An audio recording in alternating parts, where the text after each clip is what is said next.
I'm a different person. I look the same. My hair hasn't changed for 10 years, so you can still recognize me. But I'm a different person. When I say that, not in terms of character, but in terms of mindset.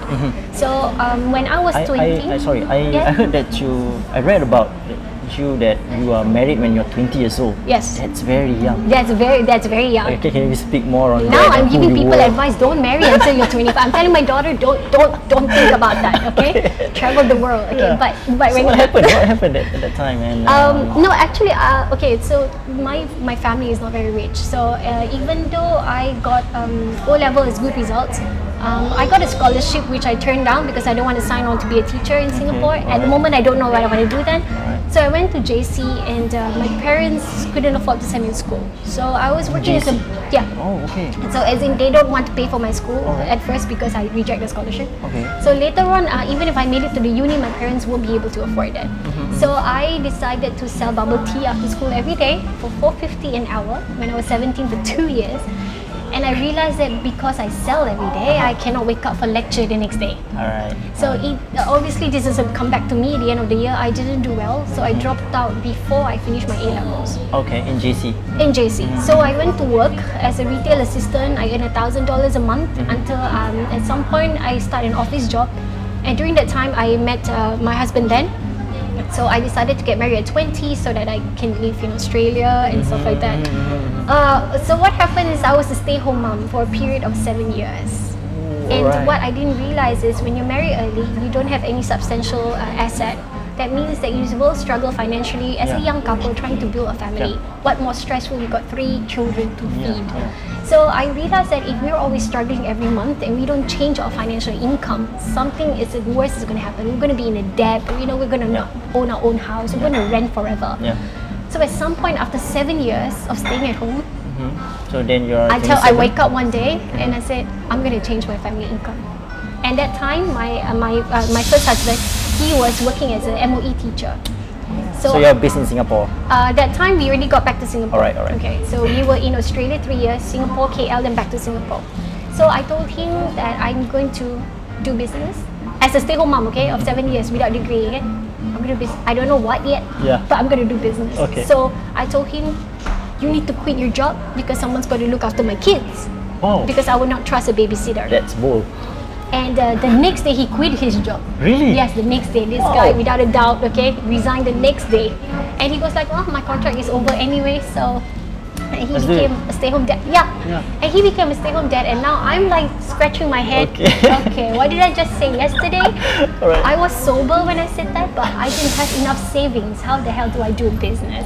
So it's out of desperation anyway. So and that's when I decided to pave my way anyway. It is a lot of struggle, but if you have a mission, a goal, especially to want to create a better life for your family, you find ways for every problem that's about to come, and you embrace challenges because you know it's going to make a better person out of you. So that's what I did, and I thought at first business is going to be only for 2 years. So I thought, okay, kids get older, they go to childcare, we both go back to work. And then after 2 years, I did well, so it became 5 years of him staying home. And after 5 years, at that time, the business went through a nosedive and then it went back up again. So I raised a substantial investment capital. So I recruited him into the business. So now he's part of the business and the children as well. Of course, we co-parent together. I see. So, but I basically came from a mindset of no business acumen, no bachelor degree, no network, no corporate experience, and I still can make it in 8 years. That for me is an indication that no matter where you come from, don't talk about what privilege you have because you can set your own privilege. So that's how. Wow. That's just, so was the first business the same one? No. So it changed. So how many businesses have you? I still own most of the business that I started. Okay, but my first business, imagine, okay, you don't have business acumen, right? So you go for the most simplest stuff to do, because you said that after 2 years, you did well. So very rarely people do well in business for the first 2 years and stuff like that. So you said you did well, and then after that you... so I want to know what... Okay, I was thinking of a business. I'm like, what? I cannot cook, lousy. I cannot babysit. I don't know business, corporate. I don't know where to find suppliers. So I thought, I'm gonna sell hair clips, okay? And I tell people, because people say, are you crazy? China produce hair clips for children for 30 cents, okay? Are you gonna sell for how much?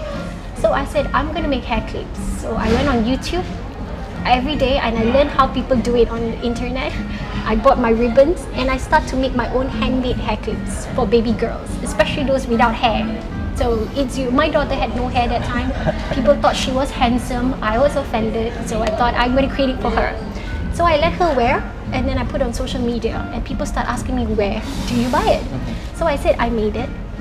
And they said, why did you sell it to me? I say, okay, $10. I don't even know what to quote. I thought it's easy to just charge one bill, right?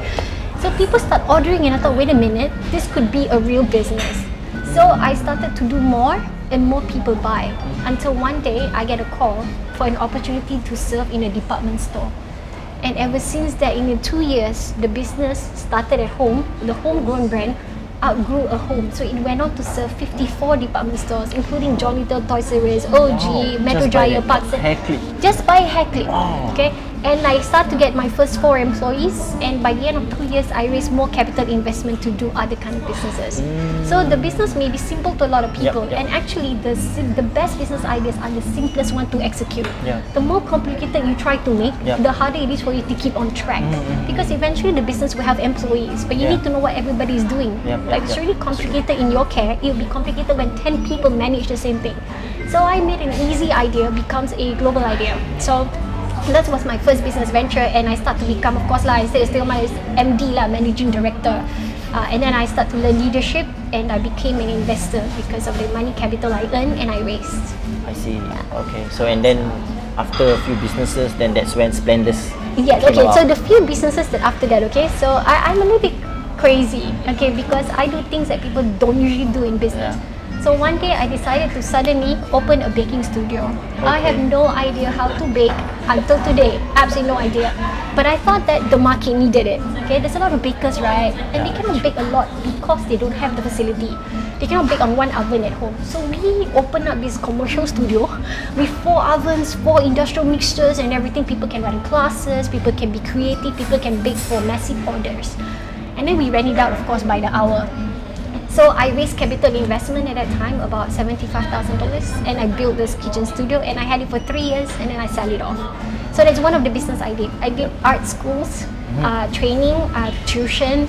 So I did all these businesses. At the same time, I ran the first business still. Baby Boss was the first company. Then later on, I went into tech only in 2016. 2014. So I sold everything. Just to focus on that. Again, I told you I was crazy, right? Exactly. That's how crazy it is. So I sold everything. Wow. All right. To give to a tech company because brick and mortar is tiring. So with people, it's lease, it's liabilities.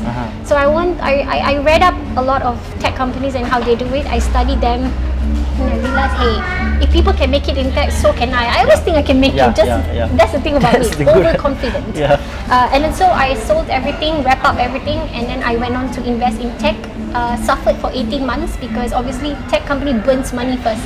Technology, prototype, everything first. So I went broke after 18 months.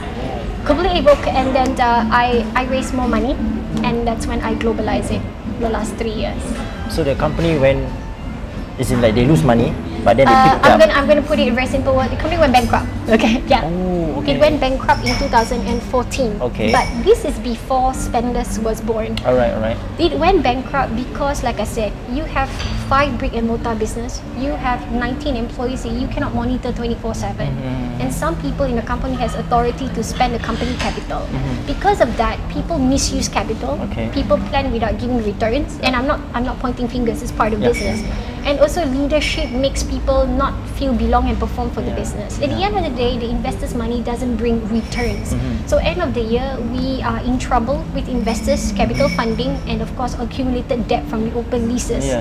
So at the end of it, we have to suffer. I think after they seize my asset, probably at least another 300,000 of open debts that the company cannot recover in financial year 2014. We try to negotiate with investors, but they don't give us any more time because they have been influenced by other people about the business negatively. So because of that, we wrap up the year with bankruptcy, and I lost everything.